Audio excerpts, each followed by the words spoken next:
Radhe Radhe guys, मैं हूं आपकी फ्रेंड मानसी। मैं काशिक रीडर हूं, टैरो रीडर हूं एंड रेकी हीलर हूं। मैं एक नई स्टोरी के साथ, एक रियल एक्सपीरियंस के साथ आपके सामने आई हूं आकाशिक के।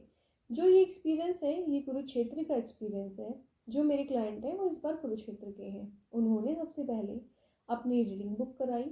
जैसे ही उन्होंने अपनी रीडिंग बुक कराई, जब वो मेरे सामने आए तब उन्होंने बताया, मैम काफ़ी दिनों से ना मुझे अपने शरीर में बहुत भारी महसूस होता है और ऐसा नहीं है, मैं अपने सारे काम भी कर रही हूँ और सब चीज़ें भी लाइफ में सही चल रही है, पर हो क्यों रहा है समझ नहीं आ रहा इस बात का।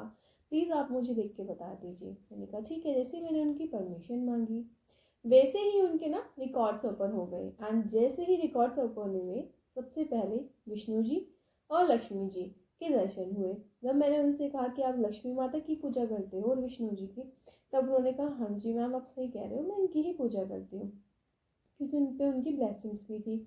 ठीक है, चलो लगे हाथ हमने उनके भी दर्शन कर लिए। उसके बाद जो दिखा वो बहुत ही अलग था। देखिए, सबसे पहले मुझे दिख रहा है, जो मेरे क्लाइंट है ना, वो ना किसी गांव में जा रहे हैं एंड वो पीपल के पेड़ के नीचे खड़े हैं और एक प्रे कर रहे हैं कि ना जो भी आप इस पीपल के पेड़ के देवता हो या देवी हो, आप मैं आपको देख नहीं पाई, मैं चाहती हूँ कि ना आप मुझे दर्शन दें, मैं आपको देखना चाहती हूँ।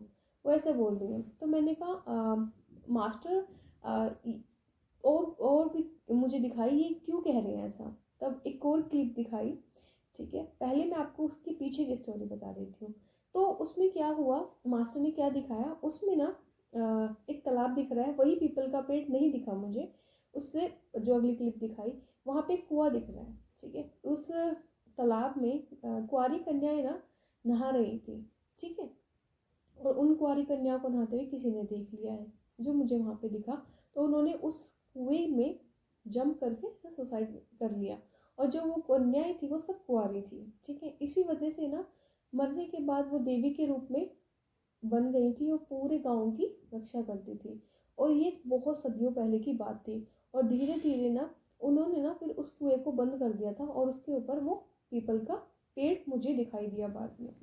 फिर मैंने अपने क्लाइंट से पूछा कि आप कहीं गए थे। फिर मैंने सारी स्टोरी जो भी मुझे दिखाई दी, मैंने सब उनको बताई। तो उन्होंने कहा मैम आप बिल्कुल बिल्कुल सही कह रहे हो, क्योंकि मैं कुछ दिन पहले एक गांव में गई थी और वहाँ पे ना बता रहे थे जिनके घर में गई, यहाँ पे पीपल का पेड़ है, जो आपने स्टोरी बताई ना मैम, सेम उन्होंने वही स्टोरी बताई थी।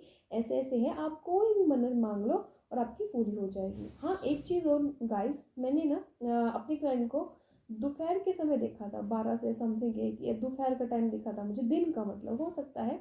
तब मैंने उनसे क्लाइंट से ये भी बताया, तो वो कह रहे हाँ मैम, मैं करीबन 1 बजे ही वहाँ पे गई थी और मैं वहाँ उन्हें देख तो नहीं पाई, पर ना दिया लगा पाई, पर हाँ मेरे मन में ये इच्छा थी कि मैं उन्हें देखूं। तो मैंने कहा ठीक है। जैसे उन्होंने कहा तो फिर मुझे वो 5 की 5 देवियों के रूप में जो आ गई थी, उनके चारों तरफ खड़ी हुई नजर आ रही है। तो मैंने कहा मास्टर, ये तो फिर मास्टर कहा कि ना जो आपके क्लाइंट है ना, ये इनकी ही इच्छा थी कि ना ये इनको देखे, जिस वजह से ये इनके साथ ही आ गई। तो फिर मैंने कहा मास्टर, इसका उपाय क्या है।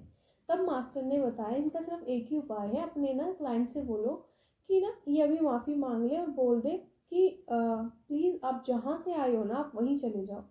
ठीक है, तब मैंने अपने क्लाइंट को बताया कि आप एक बार प्लीज़ उनसे माफ़ी मांग लो कि ना जहाँ से आप आए हो ना, वहाँ पे ना वहीं वापस चले जाओ। ठीक है, जैसे उन्होंने ये कहा ना, तो घर में से ना मुझे क्लियरली एक सांप निकलता हुआ दिखाई दिया।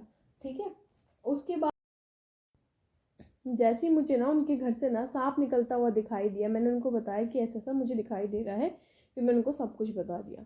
फिर वो कहती कि मैम आप बिल्कुल सही कह रहे हो, जो मैं उस गांव में गई थी ना, तो ना उन्होंने बताया था, वो ना देवियाँ जो हैं वो ना सांप के रूप में ही दर्शन देती हैं। तो फिर मैंने उनको बताया वो आपके घर से जा चुकी है।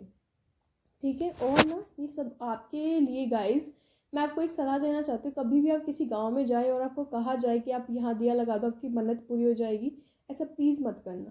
प्लीज़ मत करना ऐसे। दोपहरी में तो बिल्कुल मत जाना, आफ्टरनून में, कि हमें नहीं पता वो चीज़ हमारे साथ आ गई, हम उसकी एनर्जी को कवर नहीं कर सकते, नहीं झेल सकते हैं। ठीक है, एंड इसी के साथ मैं आपको ना एक छोटी सी रेमेडी देना चाहूँगी। जिनका भी मन अशांत रहता है, बिल्कुल भी शांत नहीं रहता, स्ट्रेस रहता है, उनको ना शिव जी पर जल चढ़ाना चाहिए। उससे क्या होता है, धीरे धीरे मन शांत होना शुरू हो जाता है। ठीक, राधे राधे गाइस, यही हमारा एक्सपीरियंस।